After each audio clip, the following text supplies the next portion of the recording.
evening and welcome to ASU Care's Gather 6. The theme for tonight is Remember When, hosted by Ruchi Garg. Gather 7 will be next month, Wednesday, October 14th at 6:30 p.m. We hope to see you back then. But for now, I give you Ruchi Garg, who will lead us into Gather 6. Enjoy. Good evening, everyone, and welcome to ASU Care's Gather, a storytelling series where we believe everyone is a storyteller, even you. We seek to create a platform that facilitates the expansion and crafting of narratives that connect and inspire. My name is Ruchi, and I'm your host for the evening. And some of you may remember me from the July iteration of Gather, where I shared my journey of calling America home. I'm also a mom, an author, a business coach, and a lifestyle blogger. I'm married to my childhood sweetheart, Vivek, for the last 25 years, and we have two kids, Ria and Ishan, 21 and 18, and of course, our favorite fur baby, Jax. You can catch me on Facebook or Instagram by looking up Footprint the World, where I share my love for travel, food, and experiences. I am so excited to be hosting the stellar lineup of three amazing storytellers who will be sharing their stories on the theme, Remember When. After which, we'll have 10 to 15 minutes of question and answer sessions. And we want to hear your questions. So please make sure you submit them in the chat, as that is where we get to speak to them candidly and get to hear their experiences, and they answer your questions.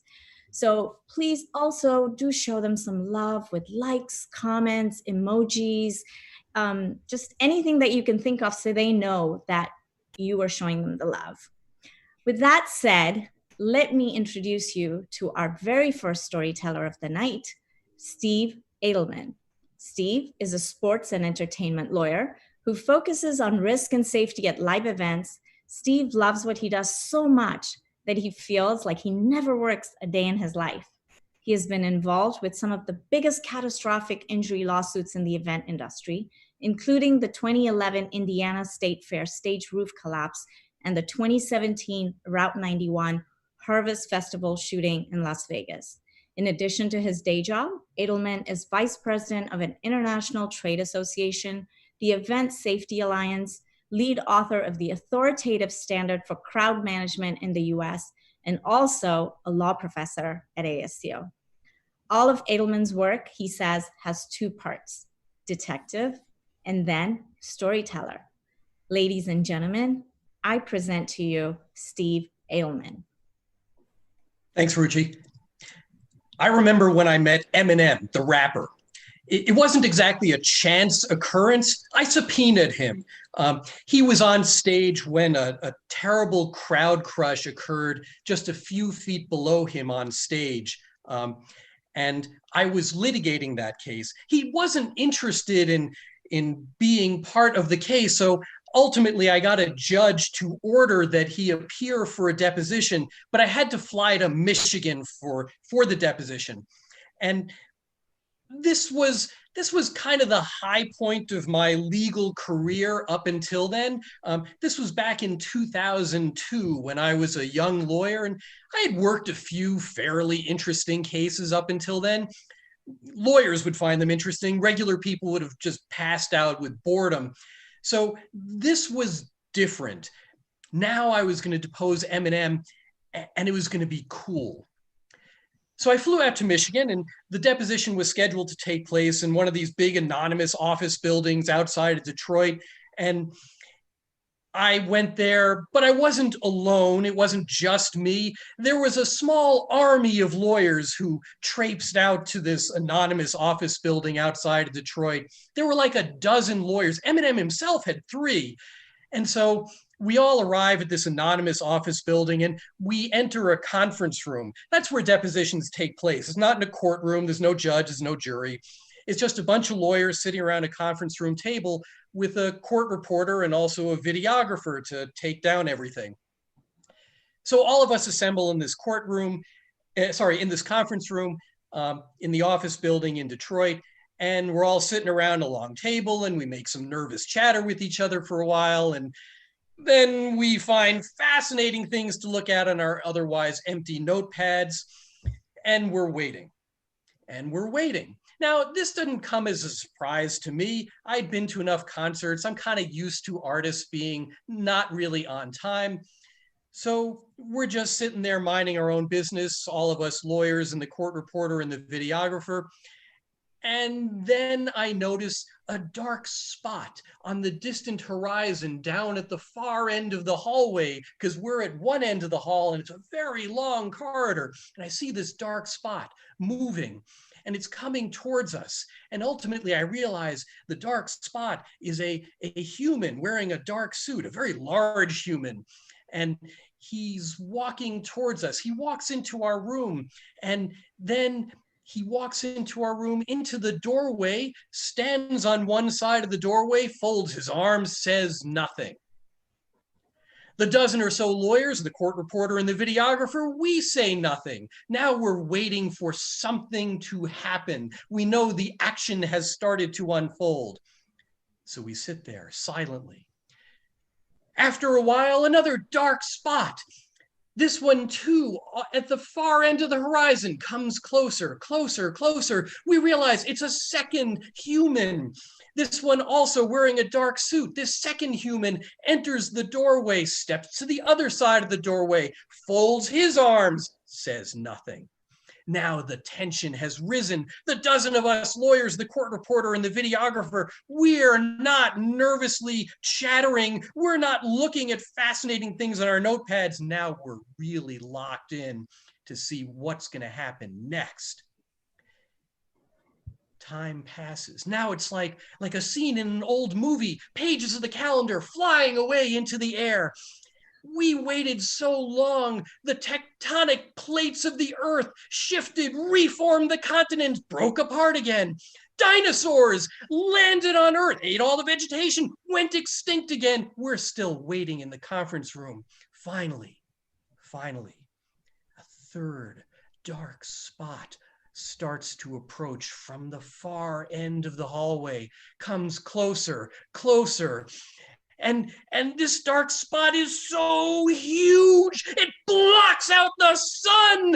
This is not merely a man, this is a golem, this is a monster. And he walks into the room and he walks past the first two guys, and behind him, behind this enormous man, is a very small man with kind of blonde, spiky hair wearing a light blue tracksuit.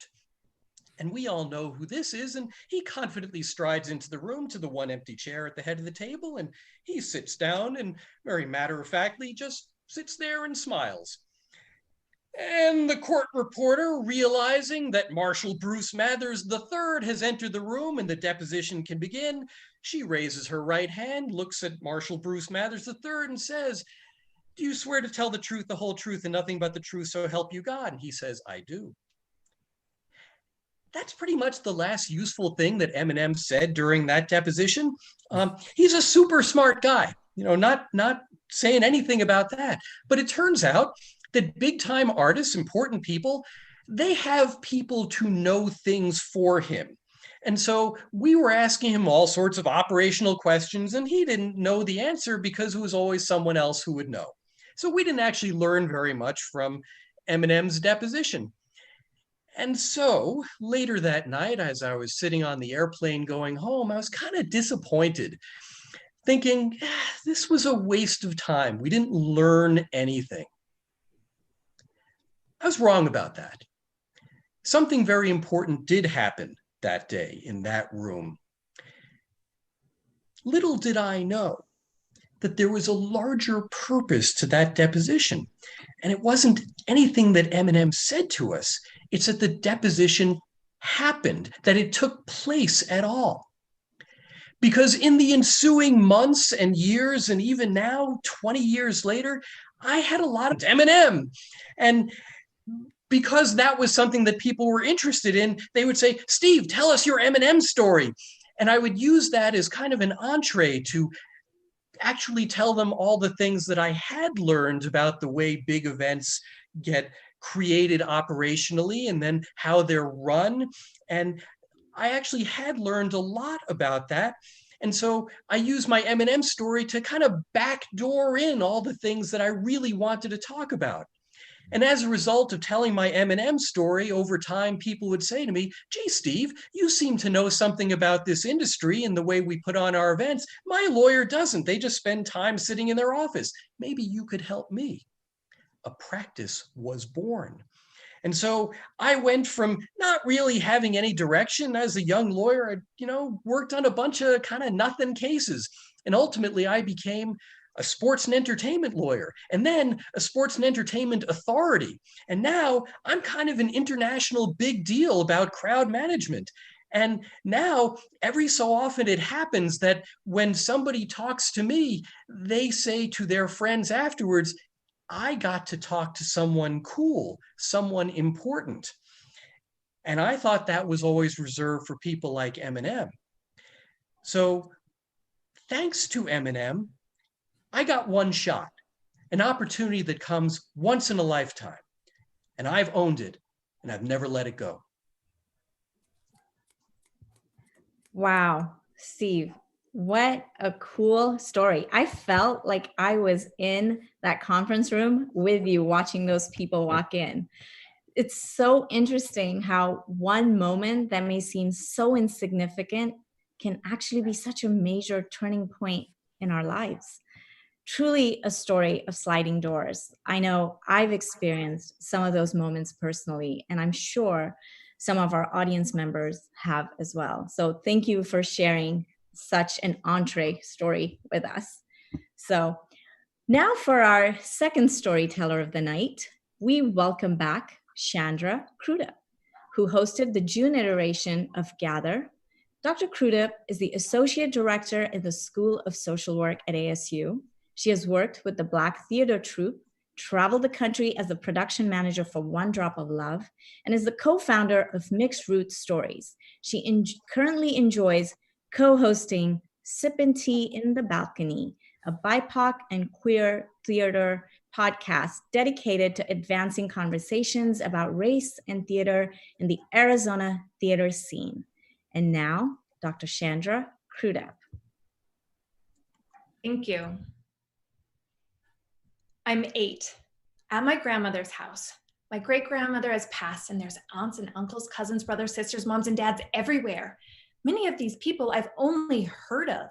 In the kitchen, I see strange cooking utensils on the stove, a metal comb-looking thing, and some rounded scissors. I wonder what these are for. I head upstairs and find the women getting ready. I watch as they put on their makeup and eyelashes. Here comes one of my aunts with those things off the stove. She brings them right into the bathroom and puts them on her hair. Steam rises off it as the comb thing straightens her edges, and she uses the rounded scissor things to curl her hair. The steam sizzles as it instantly adds to the fried chicken, potatoes, greens, and biscuit smells that have made their way up the stairs. It smells of heated oil with a tinge of burnt hair and a hint of fragrance. After the service, an aunt and cousin I just met want to do my hair. They kept commenting on it and wanted to get their fingers in it. Now, I'm used to people wanting to touch my hair. I have a lot of hair, but why do they want to do my hair so bad? My mom says, if you take it down, you have to do it. They seem pretty confident. I just watched them take hours to get ready.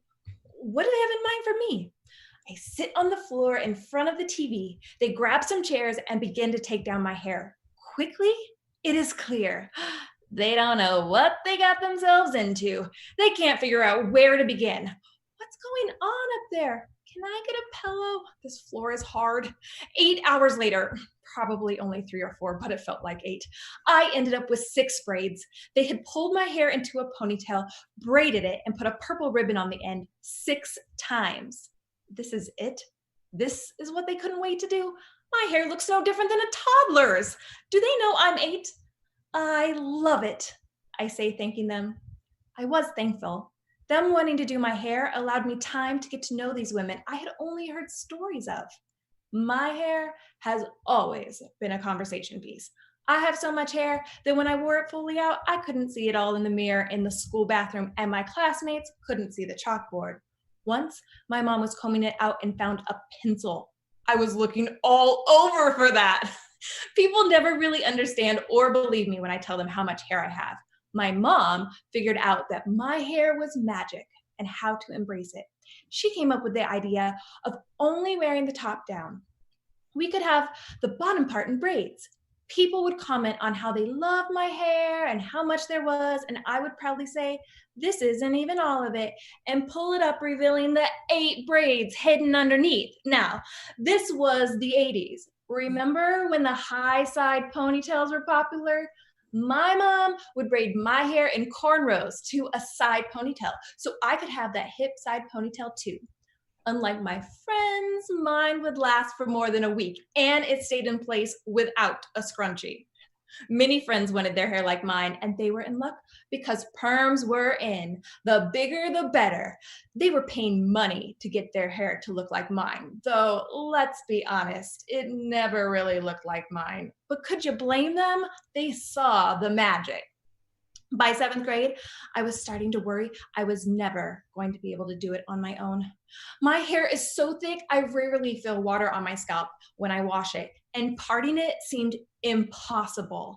Having someone do it would be expensive, let alone finding someone in Idaho. Yeah, that's where I'm from. We considered a relaxer, a curl, or just having me lie on the counter for the rest of my life for my mom to do it. I decided to cut and relax it. My mom made it very clear that this was my decision and she would never pay for extensions because I had the hair that people get extensions for. She was right. 2 full jars of relaxer, 3 times of cutting it, and 6 hours later, I walked out of the salon looking like Whitney Houston on the cover of Red Book magazine, just as I had hoped. For the first time, I was able to wash it myself and feel the water on my scalp. I was transformed, ready to take on everything that was 8th grade. As I found my seat towards the back of the bus, I noticed people asking who the new girl was. Only my closest friends knew it was me. Now jump to 2013, and I find myself convincing people about my hair again. People wanted me to wear my hair curly, as if this was something my hair would just do. I mean, yes, my hair is curly, but it's also kinky and a lot, remember? I would have debate after debate on how it wasn't going to do the corkscrew ringlet thing that is mixed girl curl. They were okay with that, but still persisted. I decided to prove it to them and transition from relaxing my hair to letting it do its thing. Now, how to do this without ending up on my mother's kitchen counter? With a relaxer on standby, I reserved the right to go back at any time. I decided against the big chop. I let it grow out, kept it moisturized and in protective styles that I could manage, trimming off the straight ends bit by bit. Month by month, I felt less water on my scalp, and month by month, my fingers got stuck in it as I attempted to wash, braid, or twist it. I started to doubt if I would ever be able to do it myself. As it returned to its full state of freedom, I learned how to do it on my own and embrace its magic. I can finally say, I have learned how to do my own hair. Through this last transformation, I've reflected on all that is my hair. I'm learning to embrace its magic. My hair has not just been an expression of my personality. I'm learning it embodies who I am.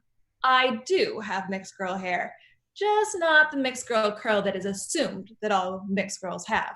My hair still takes hours to do, but I'm learning to take that time to pause and reflect when I do it or get it done, to take some time for me. It continues to be a conversation starter, and I'm learning how to use those conversations to have important discussions about identity, equity, and well-being. My hair tells a story, my story, the story of my family. It reminds me where I have been and keeps me grounded in where I'm going. Thank you. Wow. Thank you, Chandra. Can I just say I was one of those perm girls? What a beautiful and fun story. The journey a young person goes through understanding, accepting, and freeing his or her hair is remarkable. I'm sure many of our audience members found it relatable. Interestingly enough, last Tuesday, September 15th, was actually National Afro Day. So thank you again, Chandra. We so appreciate that story. And now our final storyteller of the evening is Drew Drake. Drew is an actor, poet, educator from Huntsville, Alabama, focused on creating art that facilitates healthy dialogue for people of color. His biggest inspirations are Zora Neale Hurston and Fannie Lou Hamer. Drake was last seen in the New York Times Critics' Pick, TJ Loves Sally Forever at Jack Theater in February, and the independent film Privilege in May. Drake is currently teaching with Urban World New York City, Illuminart, and with Rehabilitation Through the Arts, teaching at Taconic Women's Correctional Facility. His teaching focuses on eliminating the elitism of Eurocentric and white-centered art and creating more accessibility to different mediums of art for people of color by using hip-hop and Black culture as a tool of exploration of English language arts, theater, and creative writing. Learn more about Drew at thedrewdrake.com. And now I present to you, Drew. Thank you, Ruchi. I listened to Gnarls Barkley Crazy the other day. It made me remember the first time I heard that song. It took me all the way back to 2006, back when jean shorts and oversized jerseys was a thing, back when you were fresh to death with them Air Force Ones or them clean all-white K-Swiss, back when going on a date was sitting at a park and talking about the swings, back when you accessorized everything to death, even by switching out the color of your shoestrings, back when everybody and their mama was rocking mood rings, back when we had to figure out what the mystery meat in our cafeteria food was, back when the best snack was a fresh icy after school, or back when football practice, you jumped in that swimming pool, or back when music could always take me St. Elsewhere. I remember the first time I heard that song. And the verse was like, if I remember when I lost my mind. And I didn't understand those words at the time. It felt like being a little kid at a grown folks table. It felt like being in community, but you don't understand the language. It felt like a roller coaster ride. And you need to have dealt with this high amount of pain before you have access to the song. But now at 29, those song lyrics resonate in a different place in my bones. There are times in 2020 when I've closed my eyes and recited the song like, if I remember when I lost my mind. There was something so special about that day. Even your emotions have an echo and so much space. I remember when life taught me to use my mouth as a bullhorn. I learned to use these words as protests. I let this tongue become a sledgehammer, trying to knock down all the walls in white rooms. I remember when Breonna Taylor died. I remember us crying out her name in hopes that she would just wake up. I remember us calling out for justice, for a life taken unjustly, and a sea of white gazers looking at us like we're crazy. I remember asking myself, does that make me crazy? I mean, is it crazy to think that Breonna Taylor was just 26 and I am a mere 29? And I wonder if she ever remembered the time back when she was in grade school. Wonder where she was in 2006. Did she listen to Gnarls Barkley's Crazy? Did the lyrics for her make sense? I wonder if she used to rock them Air Force Ones or them clean all-white K-Swiss. I wonder if she loved sitting in the park and talking by the swings. I wonder if she used to rock mood rings. I really sit and wonder if she was more afraid of the police than COVID-19, just like me. I wonder if she knew her death would be the missing puzzle piece. I wonder if she knew she would be deemed a martyr before ever being deemed a miracle. She'll be deemed unworthy before ever being considered valuable. I wonder if she was ever afraid of sleeping. I mean, sometimes I'm afraid of sleeping. I wonder if she was ever afraid of dreaming. I mean, have you ever been afraid to dream? And you know what else is Gnarls Barkley crazy? Breonna Taylor is no longer here to share her point of view in this story. No longer here to share her perspective in this conversation. No longer here to allow nostalgia to take her back to 2006. No longer here to be able to laugh with us as we sit together and reminisce And I remember when she was alive. And now she is just another member of ever-evolving pool of Black bodies taken way too soon, a company of ghosts that the police state violence has deemed fresh to death. And yet we cry her name and folks make us feel like we're wrong. Feel like we're shouting out for help, but no one wants to turn the lights on. Feel like we finally understand the meaning to Gnarls Barkley's song. Does that make me crazy? Ashe. What a powerful story, Drew. I honestly have chills and goosebumps. I'm not sure I ever thought of being able to remember when as a privilege. So thank you for opening our eyes to that and sharing that with us. Now we move on to one of my most favorite parts of the show, the question and answer part of the evening. Remember, if you have questions, please do submit them in the chat, as we want to get sure that we get all your questions answered, or at least some of them. So let me start off with a few questions for the artists. So Drew, Chandra, and Steve, the theme for tonight was Remember When. So what was it that made you share this specific story with us tonight? Maybe we start off with Steve. First of all, I'd like to say that I'm like stunned right now. I mean, Chandra and Drew, you guys are amazing, and I'm really honored to be on the same group with you. So thanks. I mean, I'm a sports and entertainment lawyer at a time when there's no sports or entertainment, at least not for fans, which reminds me of an old Jewish expression, you know, man plans, God laughs. And I guess, you know, I've always believed that there are people who think that they're doing the best for themselves by traveling a straight and narrow path. It's never really been an option for me. I never knew a straight and narrow path. And you know, this Eminem story is my origin story.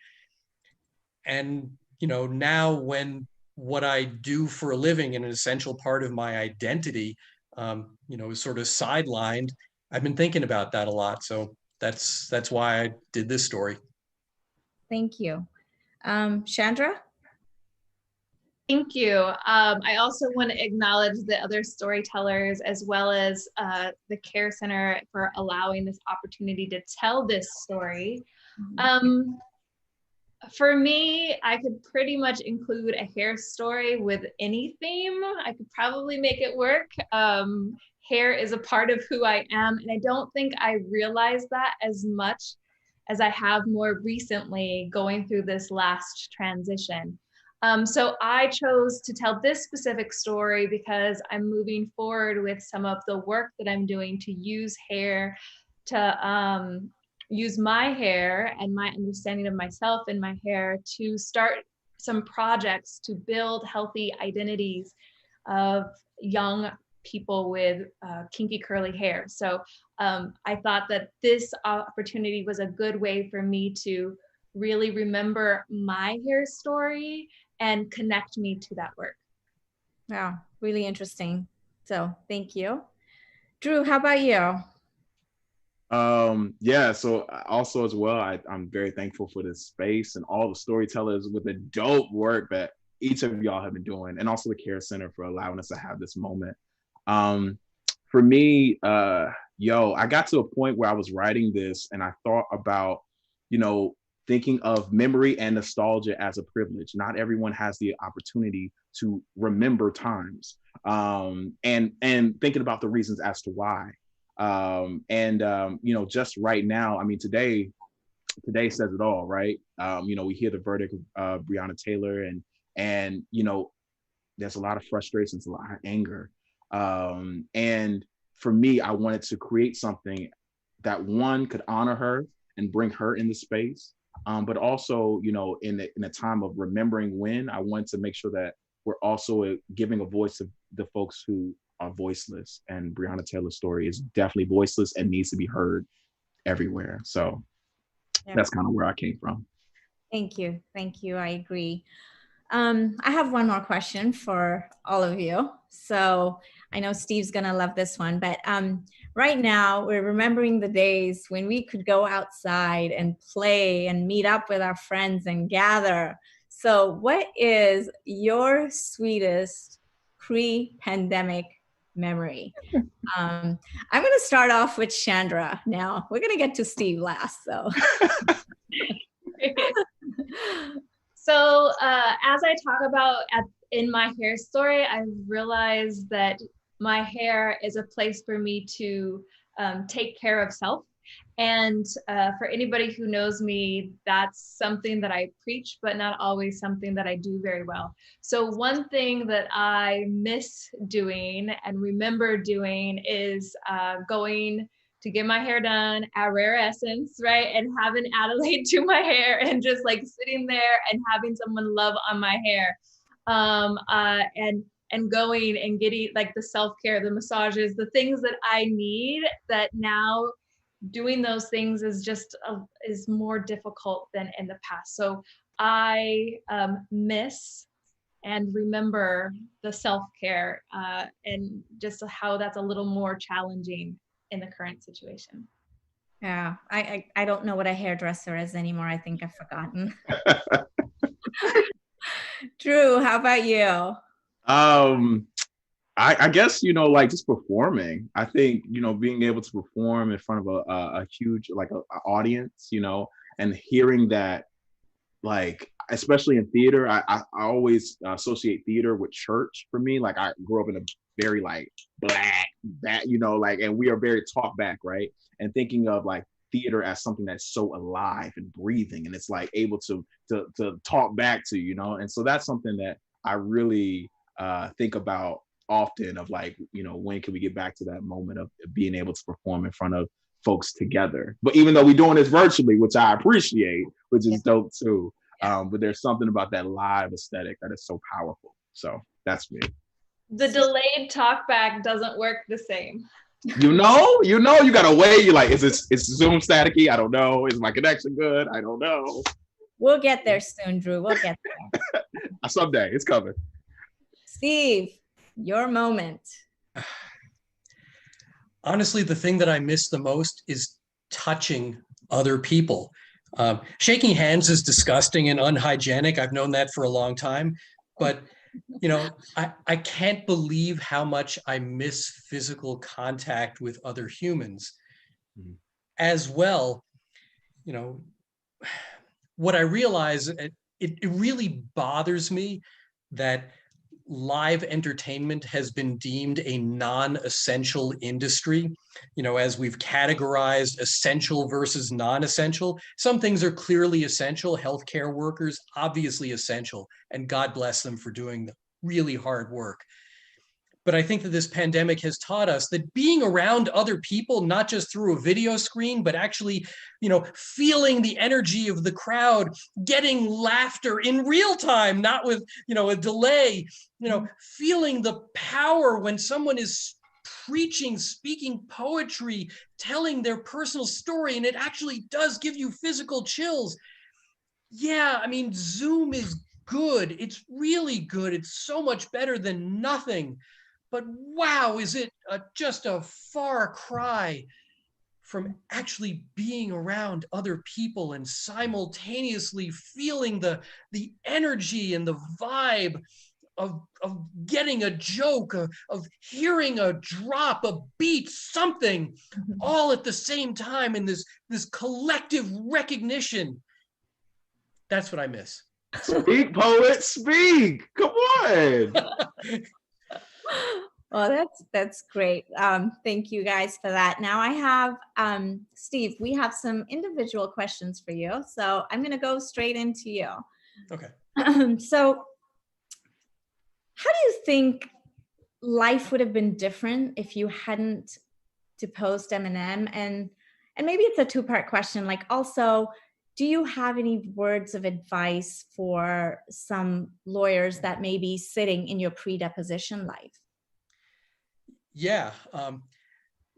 So who I would be if I hadn't deposed Eminem, I would be some miserable lawyer who was good at his job, but wearing the classic lawyer golden handcuffs without the creativity to do something more personal, more personally satisfying. Truly, I love my job, but it is very non-traditional. And so the advice that I actually do give to my law students is this sort of a variation on lots of other expressions. We talk about celebrating diversity, and that's a wonderful thing if one can do it. I always joke, let's at least tolerate it. That's a good start. And in this case, tolerate ambiguity, because there is something really comforting about a straight and narrow path, but I don't think that's really the path to happiness for a lot of people. Rather, at least for me, I think it involves a lot of struggle, a lot of failure that I choose not to talk about and will not talk about today. But we have to find our own path. And finding our own path is hard, takes a long time. Some of us never really find one. I don't know if I'm done finding paths, but I found one that I like, and I'm sticking with it for a while at least. So that's what I tell my law students. Oh, that's awesome. That's really good. So thank you. Let's go to Chandra. So my question for you, we all have hair stories, and hair stories are so important. My hair story is very different from yours, but how have your feelings about your hair changed over time? And also, if you could share with your younger self, what advice or what concerns would you have? So that question is I wrote it for myself, because I always write these types of questions for other people, never having to answer it myself. So thanks for that. So my thoughts and feelings towards my hair and how it's changed. I think I've always known that there's something special about my hair, but I don't think it's till more recently that I've embraced how much it embodies myself. So I think that I've always loved it. I think I might have been frustrated with it over time. And so that's something that I think is just part of the natural going through adolescence. There's a lot of things about your body you might be frustrated with. When I think back on something I might tell my 8-year-old self or my 7th grade self at those different periods in time, I think that I would tell myself to embrace it more than I did. I always knew my hair could pretty much morph into a lot of different things, but I didn't really connect with it so much. The other thing that I think I would tell my 8-year-old and 7th grade self would be to recognize how my hair is a part of my story and my heritage, and recognize that it's both my mom's side and my dad's side all in one, and to love on that a little more. I like the fact, and it was also, like you said, it was magical. So that's great. So I didn't have that. So. Drew, I have a question for you. So your story was so powerful, and you decided to use your time differently, and you opted to give a voice to the voiceless.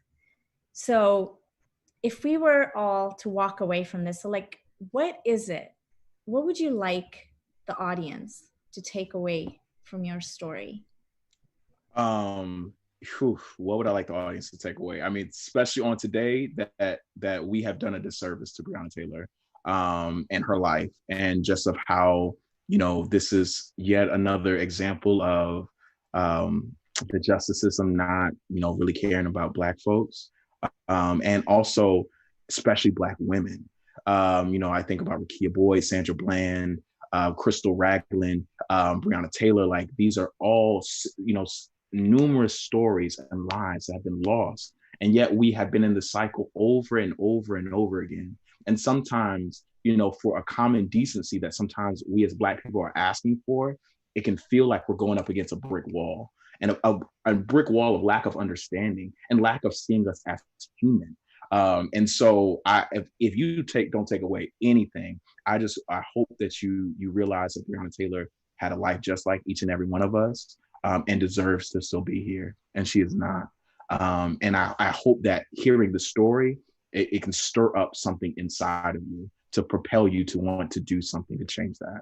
And to not only change it for her story, but also for many others just like hers. So that's me.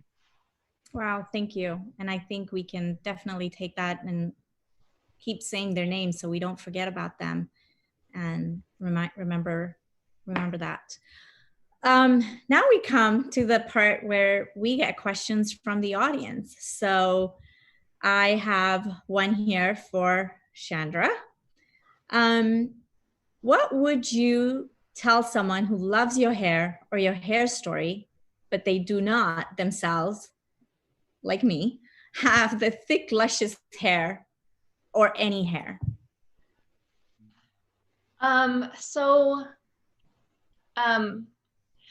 As you mentioned, everybody has their own hair story. And so I think understanding and coming to terms with what that hair story is for you would be really important. Some people don't have the thick, luscious hair that I have that comes from my family line, both sides of my family line. And so sometimes we have to just know, like, that wasn't for me. So what is something that was handed down to you that you can embrace? And the great thing about hair and hair stories is there's lots of different things you can do. So there's ways you can add hair. There's ways that you can wear a wig. You can go completely bald, and that is okay too. I think it's really important just to embrace it, whatever you have. For me, I'm learning to make it be a part of me and my identity, and maybe that might be helpful to somebody else as well. Again, back to what I said, I would tell my younger self is just learn to embrace it. If there's things about one's own identity that you don't like, that actually comes off in how others portray you, your confidence, those are the things. Once you embrace those things and just recognize this is who I am, it gives you that freedom. So that's what I would say. Thank you. Thank you. Drew, we have a question for you.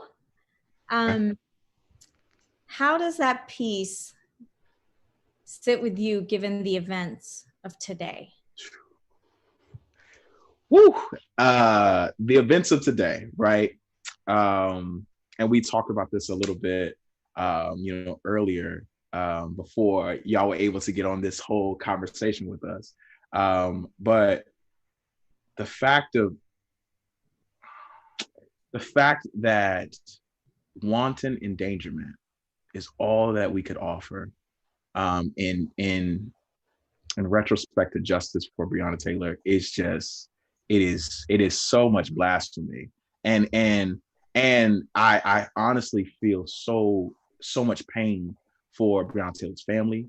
I feel so much pain for her community. I feel pain for Louisville. And I feel a lot of pain for Black folks, but especially Black women. And so I think that, I wrote this piece not out in prayer that there will be some form of justice being delivered today. And seeing it not, sadly, it was not surprising. And that's a sad part, right? When you already know that there's not going to be justice going to come. And that's something that I think a lot of us as Black folks have felt, right? We're like, it ain't gonna happen. It ain't gonna happen, right? And we got to change that. That's just like the fact that we have sat with it and we already know it's coming. Like that's there's so many levels of like things need to change. It just needs to change, and soon. So in light of everything that's happened today, I think the piece came out timely, but it allowed me to have an even more deeper anger and rage that I have right now towards it, right? To allow that to come into the piece because it is there, and allow myself to be in my full authenticity of how I feel. So yeah, I hope that answers that question.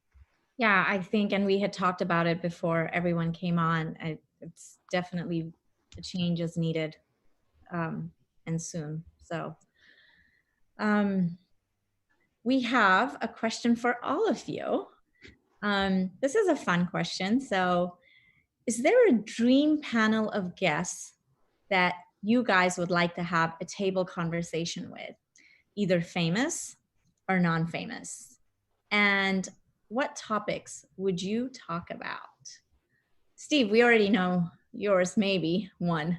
Famous, maybe you could go back and ask him a certain question. He wouldn't answer. That's true. So, wow. I'm not really a hero worshiper, but as I look around my office, there's one person who I would want at the table, and that's Leonard Cohen, who passed away 4 years ago. Leonard Cohen was a Canadian folk singer. A lot of people know him through covers that other people have done of his music. But he was a super interesting guy. He was the son of a rabbi in Montreal. He lived around the world. He was interested in everything, was involved in a number of political movements, social movements, was kind of on the cusp of a lot. Suffered an enormous financial catastrophe in what for many people would have been later in life. He had to go back out on the road. Turns out that was the most productive performing period of his life in his 60s and 70s. So he definitely got a second act. I'd like to know what all of that was like. All right, Drew or Chandra? Who do you like? I could jump in. Chandra, I'll give you a little time to think on it. Give you a little time to marinate. She's still thinking. Yeah. I think for me, a conversation I would love to be in, or a panel I would love to have, is definitely Fannie Lou Hamer, Septima Clark, who is one of the founders for Highlander Social Justice Center. And I mean, I love Zora Neale Hurston, so of course I would want her in this conversation, but I'm really interested of having a conversation of what does this movement in time look like to them right now, and what would some advice be that they would give, especially from Fannie Lou and Septima Clark. What would be some advice they would give, especially after hearing the news today of Breonna Taylor? That would be something I'd be really interested in hearing that discussion. I would love to be part of that panel. Can I be invited to listen? Come on, you come through. Come on through. You know what I mean? We got space. We got space to play. I'll zoom in. Come on, zoom in. Come on, zoom in right here. All right, Chandra. Ooh, this one is hard. Can you repeat the question? Do they have to be famous? Okay, so is there a dream panel of guests that they would like to have at a table conversation with, either famous or non-famous? And what topic would you talk about? Okay, so right now I get a lot of inspiration and hope from young people. So I would want to have a panel conversation with one Black female woman X teenager from one high school at from every state in the country.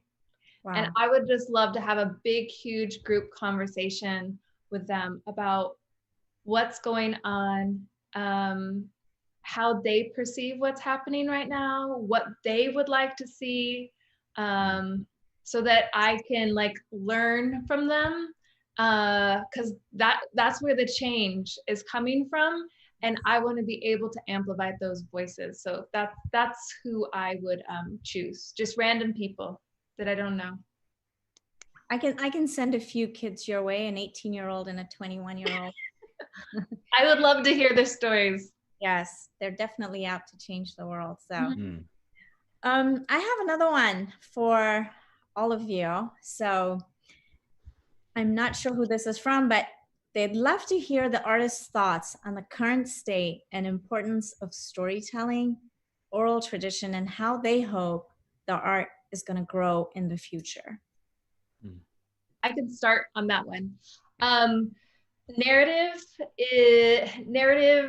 people telling their stories there's power behind that. There's humanity in that, and there's resistance in that.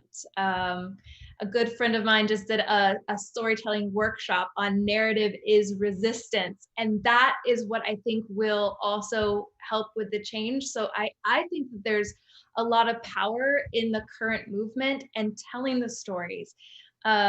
As we all may have seen the recent social media, what's this, that movie that's out talking about how social media, all the downsides of it. It also is a place where people can get stories out that we haven't heard.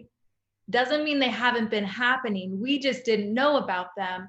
So the narrative and storytelling is what will help fuel the change. Mm-hmm. Yep.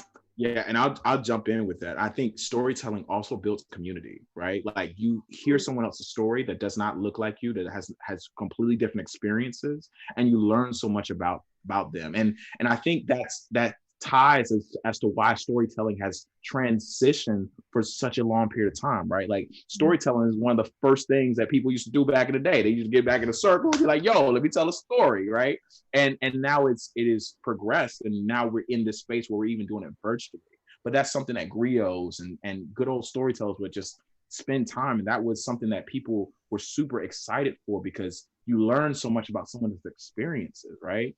Just as people, we all have different experiences, and there's so much growth that happens there. And yeah, so I definitely agree, and just wanted to add that in there too. Yeah, and I believe we build so many connections, like we share stories and you get to know so much more about a person, and you learn and you feel like, oh, I can empathize with this, and we need some change, and you truly understand and connect. Yeah. And I mean, as a kid, like I was always a person who like, I learned through somebody telling me, right? Like you didn't need to tell me the stove was hot and I needed to touch myself. Once you told me, I was good, right? And there's so many things that myself, I've just learned through life from other people, right? So there's such a great wealth that's there. And it's grounding, going back to what Steve mentioned about making sure that artists are seen as essential workers. We are hungry for that, and we need that. It feeds our soul stories. We need that, right? So I would definitely make sure that we are supporting the arts and the artists, because they're struggling right now, and we will need them to come out of everything that is this moment. Yes, we all need some entertainment. And I'll add, storytelling also has a really serious and significant impact, because the storyteller can shine a light on parts of a story that otherwise no one would know about. So we don't create facts, but we do bring facts to light. And so, when Drew is saying the names, that's so important, because we keep things, historical events alive through our stories. That's how we keep history alive. Mm. Come on, poet. You speaking tonight. Come through, poet. Okay, so one more question. I think you kind of touched on this, guys touched on this, but one of the other questions that came in is, what have you found comforting during this pandemic? Like, whether it be listening to a certain playlist, chatting with friends, family, hobby, exercises, like some app that you're using, like just what is it? We talked about what you liked pre-pandemic. Now we're talking about what is it that you've actually enjoyed and found comforting somewhat during the pandemic. Steve? Any? Other people's pets. Oh, yes. Honestly, we did this. So those of you watching this wondering, what's he talking about? Before we went live, we were looking at each other's pets. And I think it's a way of taking ourselves out of our current situation. God knows I need that. And I like snuggling with my friends' pets. That's awesome. Wow. So I'll jump in. Yeah. I think for me, cooking has been an amazing thing. I enjoy cooking, but I think that there's so much like, I don't know, man. It's like it's meditation for me. It's very peaceful. It's allowed me to, let go of some things I'm thinking about, let go of the day, let go of work, and just focus on creating something. And I think that's something about artistry there too, right? And so definitely cooking has been a big thing. So that's for me. Hey, check out my blog for some recipes because that. Oh, I'm already on it. Well, we're gonna get some recipes. We're gonna share some recipes. It's gonna happen. So, yeah. All right, Chandra. Okay, so I found these cookies at Sprouts. They're already made cookies, and unfortunately, I can't remember the name of what they are right now. But there's chocolate chip and just regular chocolate chip. And these cookies are amazing. They got all the gluten-free, whatever free stuff, but they're really good. And on the back of the packages, they honor an artist of color and tell their story on the back of every package.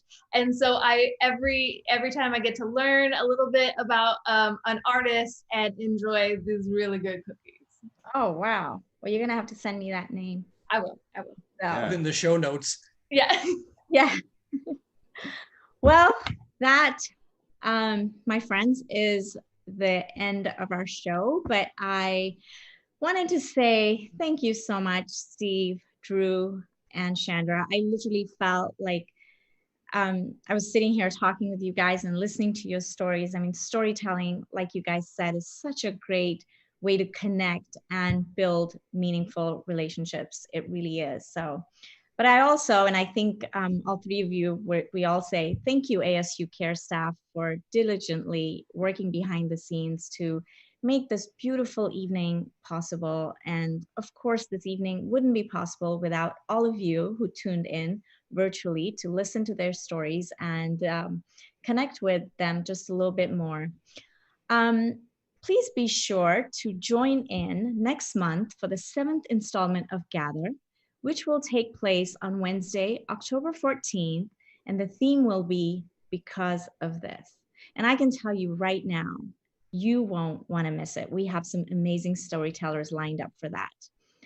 Be sure to like the ASU Kerr page on Facebook and follow us on Instagram to stay tuned in for all our upcoming programming.